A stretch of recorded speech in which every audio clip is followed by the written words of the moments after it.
प्रणाम। हम पढ़ रहे हैं जन्म शताब्दी पुस्तक माला 13 प्रज्ञा योग की सुगम साधना। आइए परम पूज्य गुरुदेव वंदना माता जी का गुरु तत्व का स्मरण करें और उनसे प्रार्थना करें कि हमारे भीतर भी प्रज्ञा योग का दूरदर्शी अवतार प्रज्ञा अवतार जागृत हो।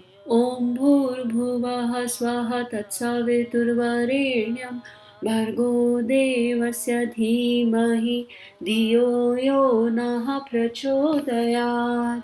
पिछले स्वाध्याय में गुरुदेव ने हमें समझाया कि प्रज्ञा अवतार में बहुत सारी चीज़ें हैं। उसमें ब्रह्मा विष्णु महेश की शक्ति है, सरस्वती लक्ष्मी काली की शक्ति है, ज्ञान कर्म और भक्ति का समन्वय है और उसको करने के लिए, उसको जागृत करने के लिए बहुत सारे स्टेप्स हैं। तो गुरुदेव ने हमें पहले चरण में आत्मबोध और तत्वबोध समझा रहे थे, उसी को आगे पढ़ते हैं। आत्मबोध और तत्वबोध में सुबह उठते ये धारणा करनी है कि अब हमारा नया जन्म हुआ है और रात को सोते टाइम ये स्मरण रखना है कि अभी हमारा अंतिम दिन है और हम मृत्यु की गोदी में, भगवान की गोदी में जा रहे हैं। आगे गुरुदेव लिख रहे हैं, 84 लाख योनियों में घूमने के बाद मनुष्य का जन्म बड़ी मुश्किल से मिलता है। आप ये विचार कीजिए कि हम अच्छे से अच्छे दिन का आज के दिन का उपयोग करेंगे। आज का दिन बेकार नहीं जाने देंगे और रात को जब आप सोएं तो आप समझिए कि आज का जन्म खत्म हुआ। आज की बातों की समीक्षा कीजिए। सवेरे प्रातःकाल सारे दिन की स्कीम बनाइए कि आज हमको क्या करना है और शाम को इसकी समीक्षा कीजिए कि हमने कोई गलती तो नहीं की और अगर की तो उसका सुधार कैसे होना चाहिए और उसका परिमार्जन कैसे होना चाहिए। सुबह और शाम को यह आपका प्रातःकालीन संध्याकालीन क्रम होना चाहिए। इसी तरह सायकालीन संध्या आपकी बिस्तर पर ही होनी चाहिए। बिस्तर के बाद कर्मयोग का नंबर आता है। कैसा कर्मयोग? अब पहली चीज गुरुदेव ने समझा दी, इस पे हमने कल भी बात की थी लास्ट में 2-4 मिनट, कि उठते के साथ ही रूपरेखा बननी चाहिए। उठते के साथ ही ये मान लेंगे, जब जैसे ही हमें ये पता चलेगा कि यही एक दिन है, तो सबसे पहले जो इम्पोर्टेंट चीज़ होगी वो हो गई समय का सदुपयोग। जीवन समय है और हम समय का श्रेष्ठतम उपयोग करना शुरू कर देंगे। एक एक पल कीमती, हमें ये समझ में आने लगेगा, पहली चीज़। दूसरा, ऑर्गेनाइज्ड हो जाएंगे, डिसिप्लिन अपने आप आने लगेगा। आप करके देखिए, पता चल जाएगा, ऑटोमेटिक डिसिप्लिन आएगा। फिर एक उद्देश्य मिल जाएगा, आज के दिन मेरा क्या उद्देश्य है। जब हम उद्देश्य होता है ना, हमें क्या करना है और मेरा एक्शन प्लान डिवाइडेड होता है, तो अपने आप हमें वो वाली फीलिंग नहीं आती अब क्या करें, अब कुछ करने के लिए नहीं है, क्योंकि सुबह से ही पता है कि आज दिन भर मुझे क्या क्या करना है और उसी के अकॉर्डिंग, स्पीड के अकॉर्डिंग हम चलेंगे। रात को सोने से पहले एनालिसिस हो गया कि जो हो पाया उसके लिए भगवान को थैंक यू और उसको श्रेष्ठतम तरीके से कैसे कर सकते हैं और खुद को एक ट्रीट, और जो नहीं हो पाया उसका आइडेंटिफाई करना कि जो नहीं किया वो क्यों नहीं कर पाए, क्या कमी रह गई थी और उस कमी को कैसे ओवरटेक करना है। तो आगे गुरुदेव लिख रहे हैं कि उसके बाद कैसे होगा। अब खाली इमेजिनेशन पे नहीं रहना चाहिए। कर्म योग, जब तक हम कर्म करेंगे नहीं, मुझे कुछ खाना है, अगर मेरे मन में एक भाव आया, विचार आया, मुझे ये खाना है, तो मुझे उस खाने को बनाने के लिए एफर्ट डालने पड़ेंगे, कर्म करना पड़ेगा। अगर मुझे छोले खाने हैं तो रात को छोले मेरे भीगे होने चाहिए। मैं ये नहीं सोच सकती सुबह उठते कि छोले जाके बना लिए। छोलों के साथ के बनाने के लिए जो सामग्री चाहिए, that should be with me. तो यही बात गुरुदेव लिख रहे हैं। नेक्स्ट स्टेप है कर्मयोग। कैसा कर्मयोग? कर्मयोग का जवाब यह है कि आपको करना क्या है। यह तो केवल विचार हुआ। ज्ञान कहते हैं विचार को और कर्मयोग कहते हैं काम करने को। काम करने में क्या करना है? आप स्नान करके, कपड़े बदलकर, झाड़ू लगाकर अपने पूजा के सारे सामान को साफ करके बैठिए। सबसे पहला काम शुद्धता। कर्मयोग में भी डिफरेंट स्टेप्स हैं। पहला काम शुद्धता। अगर आपका मन शुद्ध है, शरीर शुद्ध है, जीवन शुद्ध है, आजीविका शुद्ध है, तो समझना चाहिए कि आपकी उपासना की शुरुआत हुई। और यदि आपका मन गंदा है, आपका शरीर गंदा है, आपकी कमाई भी गंदी है, आपके विचार भी गंदे हैं, तो आप समझिए कि आप जो पूजा कर रहे हैं उसका परिणाम नहीं मिलेगा। अब ये बहुत इंपॉर्टेंट बात गुरुदेव ने इस एक 4 लाइन में लिख दी कि हमें स्नान करना है, तो खाली शरीर की शुद्धता की बात नहीं की जा रही यहाँ पर। मन की शुद्धता। मन की शुद्धता क्या है?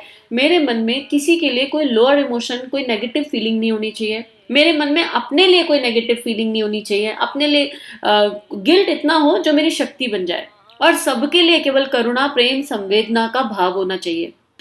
कोई भी इंसान मेरे चित्त पर बहुत ज्यादा हावी नहीं होना चाहिए नेगेटिविटी के साथ। तो मेरा मन शुद्ध हो गया और अगर मेरे मन में सबके लिए अच्छे अच्छे भाव हैं तो सब कुछ अपने आप हो गया। शरीर की शुद्धता के लिए स्नान कर लिया, अच्छे कपड़े पहन लिए, और जिसका मन शुद्ध हो जाएगा उसके विचार शुद्ध हो जाएंगे और विचार शुद्ध है तो जीवन अपने आप शुद्ध होगा और आजीविका अपने आप शुद्ध हो जाएगी। फिर हम कभी किसी को धोखा देके कुछ नहीं कमाएंगे, हम केवल ऑनेस्टी के साथ, चाहे हमें कम मिले, हम उसमें सुकून पाएंगे।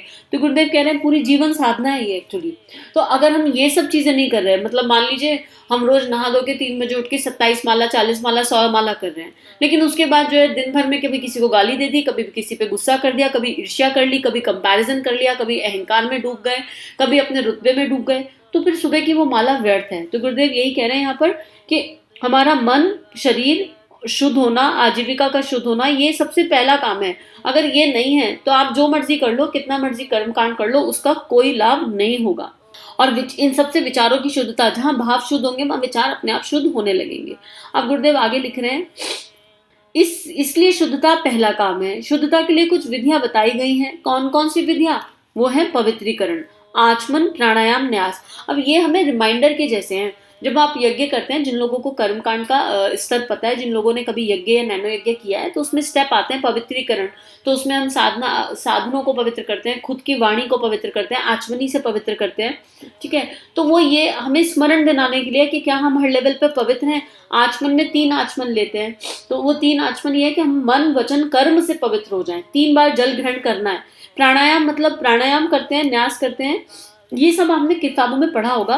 प्राणायाम मतलब शुद्ध सांस लें, प्राण तत्व को बढ़ाएं, बहुत इंपॉर्टेंट है वो प्राण तत्व भीतर जाना, अपनी जीवनी शक्ति को बढ़ाएं। न्यास मतलब मेरी जो सारी इंद्रियां हैं, मेरी जो कर्मेंद्रियां और पंच इंद्रियां, न्यास में हम एक एक जल के साथ एक एक इंद्री को स्पर्श करते हैं और अपने आप को रिमाइंडर देते हैं कि अब हम इन इंद्रियों का सदुपयोग करेंगे श्रेष्ठतम कर्म करने के लिए, जिसके लिए भगवान ने हमें ये आंख, नाक, कान, हाथ, पैर सब दिए थे। तो ये सबको हमें पता ही होंगे, हमने पुस्तकों में पढ़ा होगा। तो ये गुरुदेव आगे लिख रहे हैं, इन सब क्रियाओं का मतलब होता है कि आप अपने मन को, अपने वचन को, अपनी वाणी को, अपनी क्रियाओं को, अपने इष्ट चिंतन को, इंद्रियों को, सबको पुनीत बना रहे हैं, पवित्र बना रहे हैं। तो ये कर्मकांड के स्टेप केवल इसलिए है रिमाइंडर के जैसे, क्योंकि हम भूल जाते हैं। जो मलिनताएं हैं मलिनताएं उनके अंदर छाई हुई होंगी, उनको हम निकाल रहे हैं।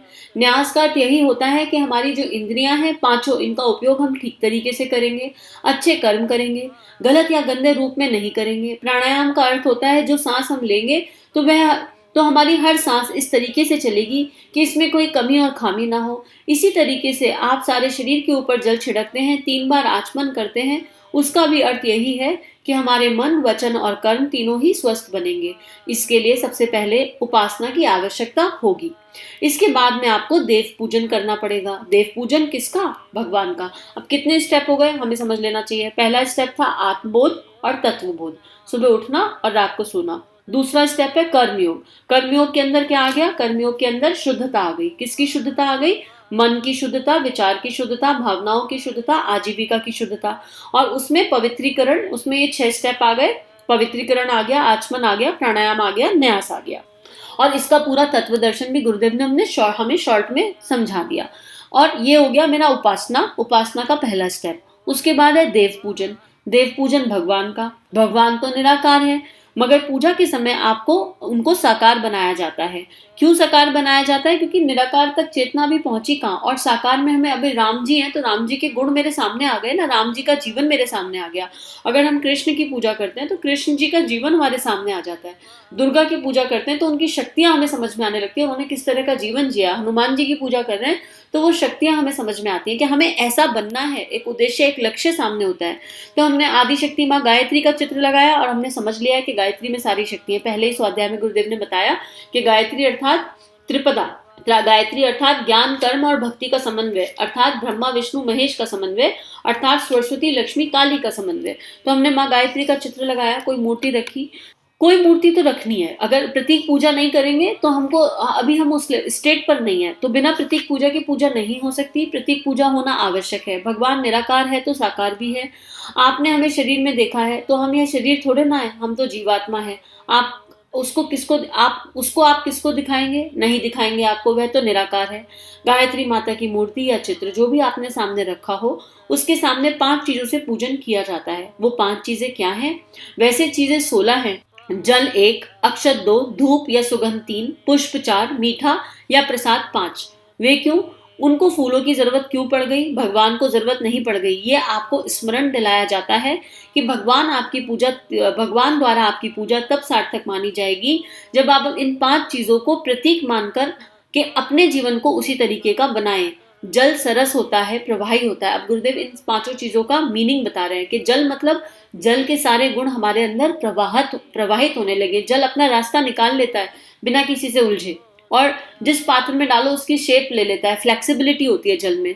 तो हमें जल के समान प्रवाही और सरस होना है। जल कोमल होता है और अक्षत जो कभी क्षय ना हो।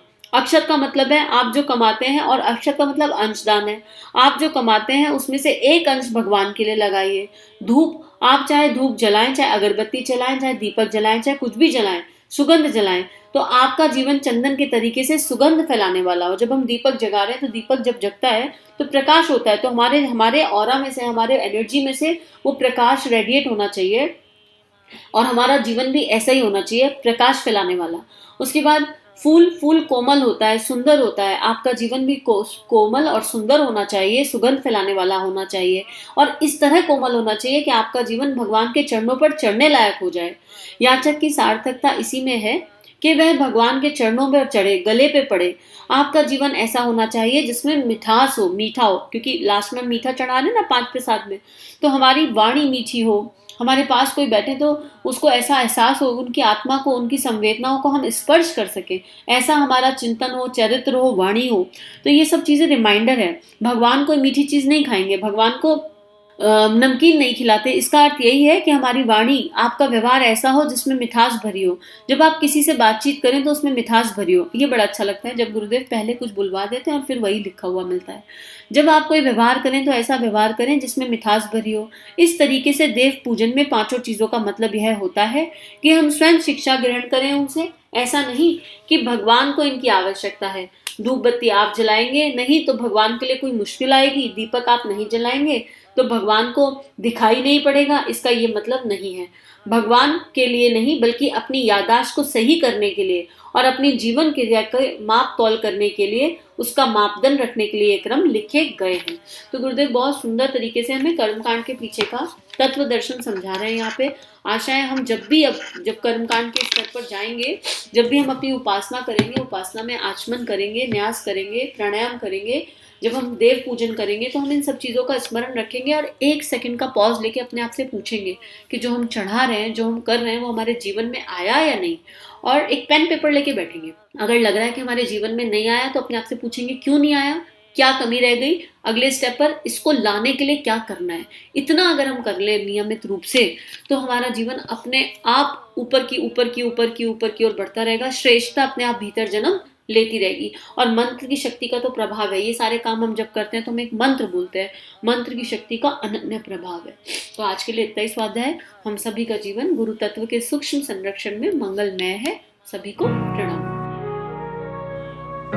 हमारे YouTube चैनल को सब्सक्राइब कीजिए और बेल आइकन पर क्लिक कीजिए ताकि आने वाली सभी वीडियो की नोटिफिकेशन आपको मिलती रहे। आप सभी को बहुत बहुत थैंक यू।